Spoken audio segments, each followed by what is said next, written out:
Good morning, folks. We're going to be doing things a bit differently today just to switch it up as the sun-diving comet sneaks in there.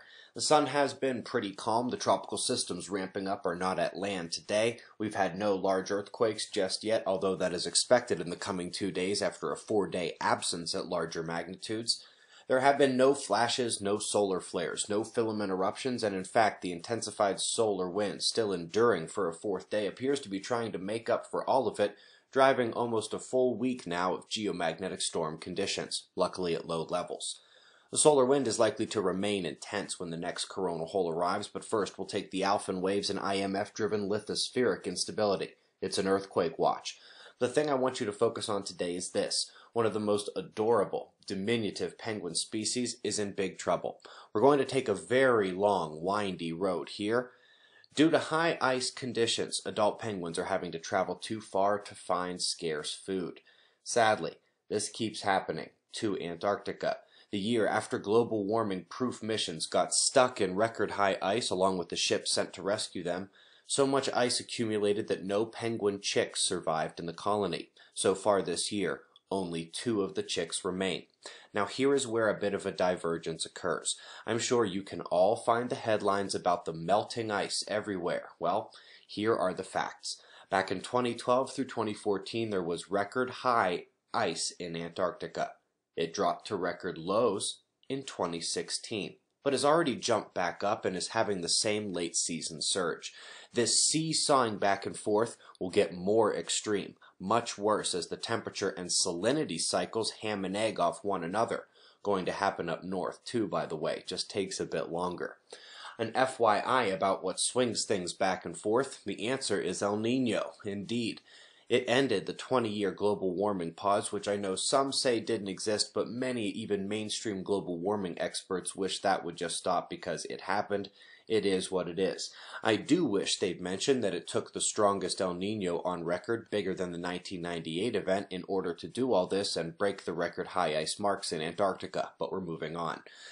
We are not thinning out like some have said down there. Models would say that they were, but when they sent the robot, they found it is very thick.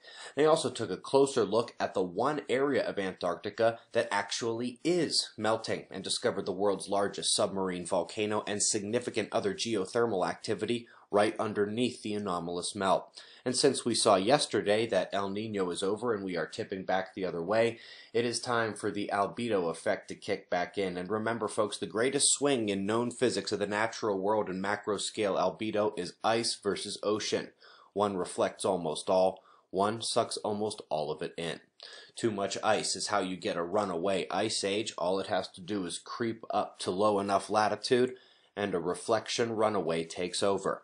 Now, folks, I'd like to leave you with a little Easter egg on climate change of other planets right now. Just in the last few years, our pollution is somehow getting all the way out there. And as we should be reminded, given the recent news that even Neptune is changing faster than Earth, I will quickly remind you that our Fly on the Wall podcast is coming up later today. It will be tonight, slightly delayed from usual.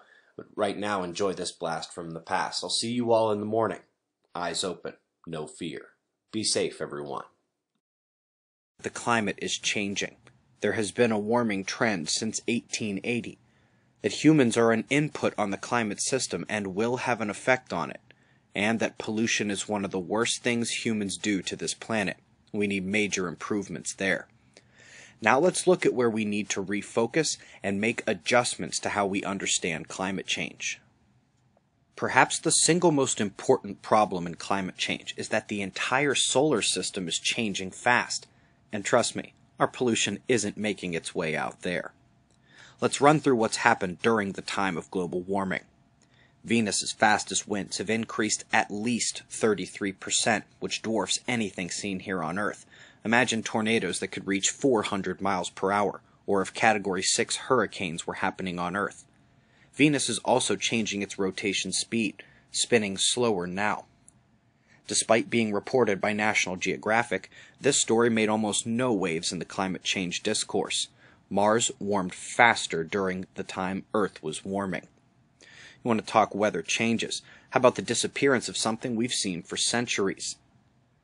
Let's go ahead and make that a double, given that Red Jr. is growing and the Great Red Spot has begun to fade. Jupiter is also emitting strange radio frequencies.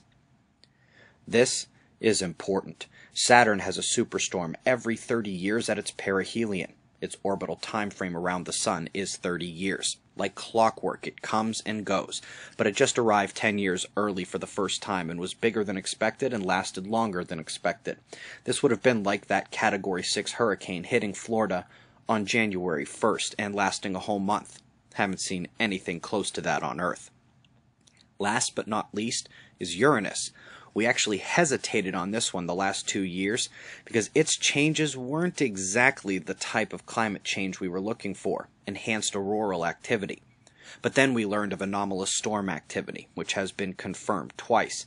The storms on Uranus are changing, and we just witnessed the brightest storm ever. Never seen anything like it.